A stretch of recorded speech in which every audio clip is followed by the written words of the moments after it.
Deposits of Faith promises to refresh, renew, and rekindle your life through unique spiritual getaways. Well, I am loving the sailboat shot on this brochure. Okay, I have to share it. Just take a look here. The executive director behind these excursions is Dr. Les Galicinski from Barrie, Ontario. I happen to know these boats must be sailing on Lake Simcoe. Les, right. And I want to say congratulations on your brand new Doctor of Ministry from Tyndale Seminary just this year. Yes, just this year. And this book, this is your thesis, your doctoral thesis. Part of it, yeah. Yeah, I guess you have to kind of pare it down, do you? For yeah. The thesis was wrapped around the book. Yeah. Oh, it's Love's Greatest Joy. What a wonderful, in-depth study. A closer walk with God will be the outcome, and it includes a study guide. You're a sailor, obviously. Yes, I am. What a wonderful enticement, both to get away and to get closer to God on the water. Yes, actually, and I spent many years in a large church as a pastor, and I found that those retreats, I needed a getaway.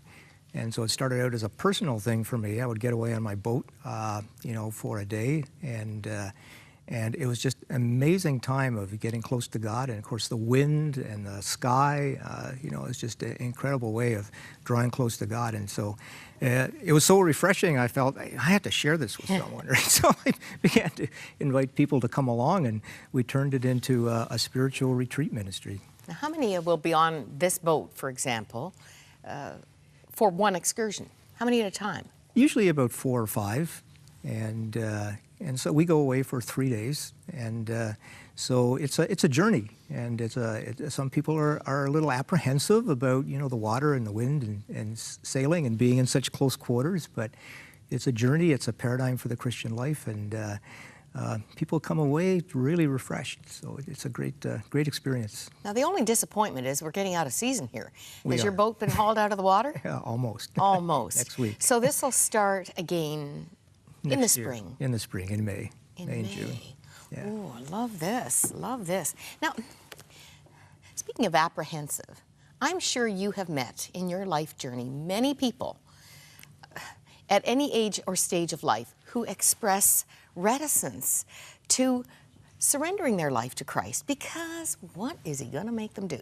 What's he going to turn them into? What are they going to have to give up? I look at your life and I think, this is rich, but it was different many years ago, the journey you were on. Take us to that, and what changed your mind, Les? Yeah, well, I grew up as a kid. I grew up as a Roman Catholic. My parents are Polish, so I was raised in the Catholic Church. And I remember being in the big cathedral and looking at the statues and being transfixed of this God who died for us. And so as a boy, I remember falling on my knees a number of times and praying to God about various things that were going on in my life. And but as a teenager, I grew away from God.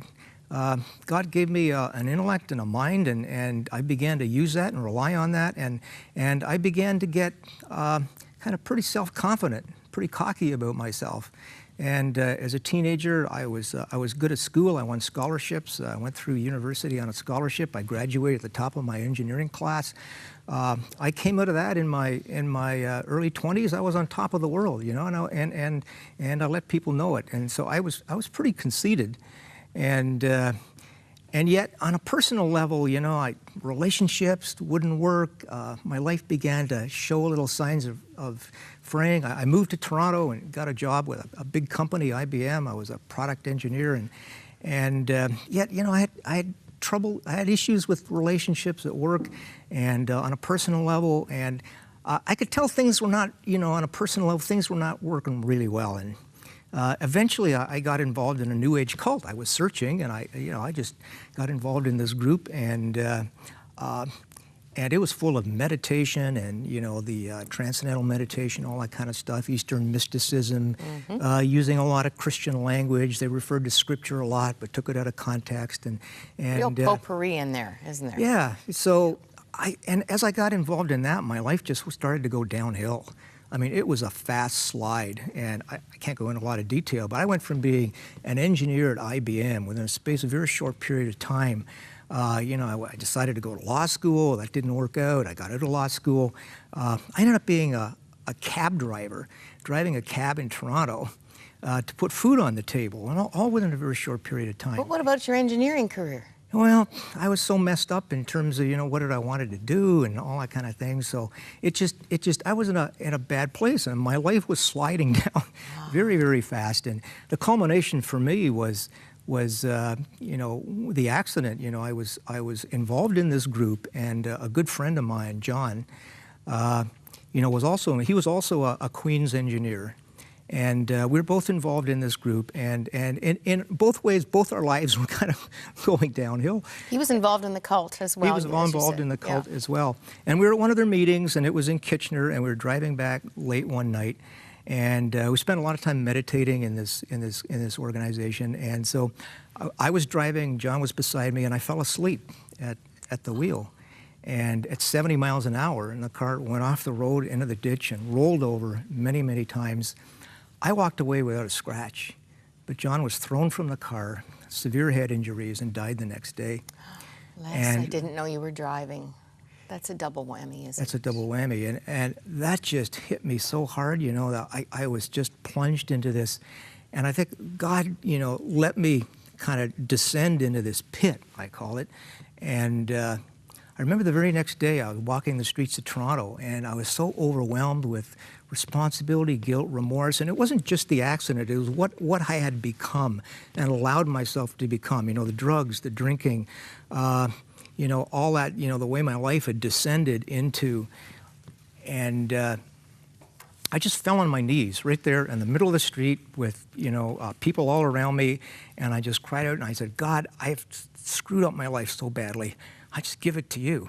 And if you can do anything with it, I surrender it to you, Lord. It should have been me that died in that accident and not John. Forgive me, and do something with my life.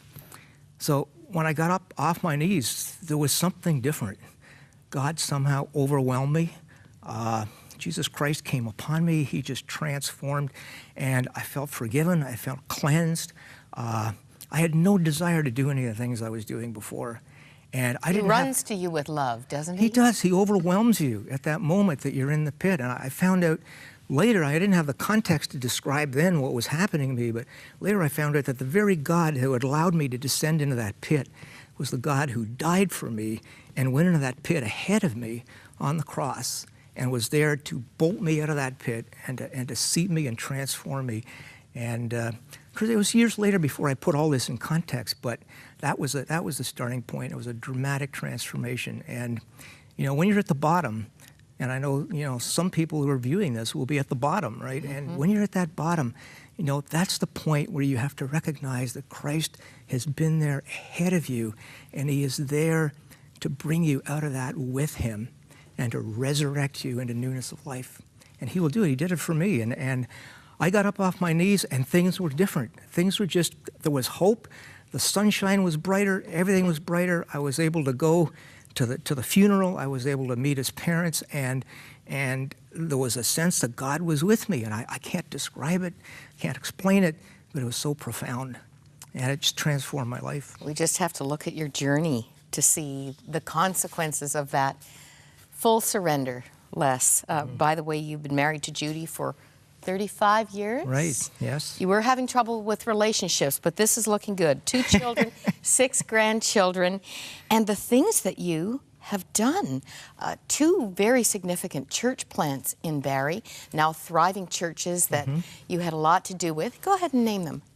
Well, Bethel Community Church, we were part of that group in the early 80s.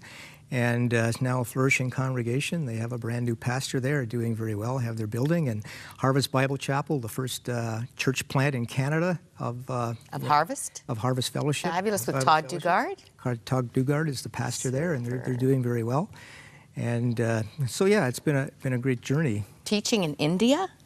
I have taught in India, and it's been wonderful. I just love the earthiness of India and the color of India, and life is so colorful there. And did you get back to engineering?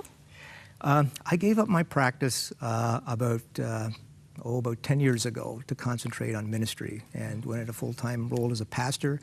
and now as an author, and of course running Deposits of Faith and teaching here and there. So for someone who might be concerned that trusting God with His plan for their life, if that person approached you, you just have to share your journey. Say, how tough is this? yeah, absolutely. And how would you like to come sailing with me? Exactly. Deposits of Faith. If someone wants to make plans for the spring, depositsoffaith.com. Just that simple. Write it down, tuck it away for better weather. How early do you have to get in on this opportunity? Does it get booked up pretty quickly? We don't have a lot of excursions, so yeah, I tell people to book early, and we accept people as our personal guests. One of the unique aspects of this ministry is we don't charge fees. So, but people have to apply. We interview them. So people are accepted as our personal guests, and then we invite them to make a donation to cover the expenses of what we're doing, but that's up to them. So I can just about guarantee you're going to get mail today, Les. And I want to tell you this wonderful study. I'm sorry we haven't had time today to get into some of the richness here, but it is available at our e-store. Love's Greatest Joy, A Closer Walk with God. What a wonderful Bible story, Bible study, and it did earn Les a doctorate in ministry. There's the info, crossroads.ca or 1-800-265-3100 to get your copy. Les, thank you so much. God bless you. Thanks for coming. you're welcome.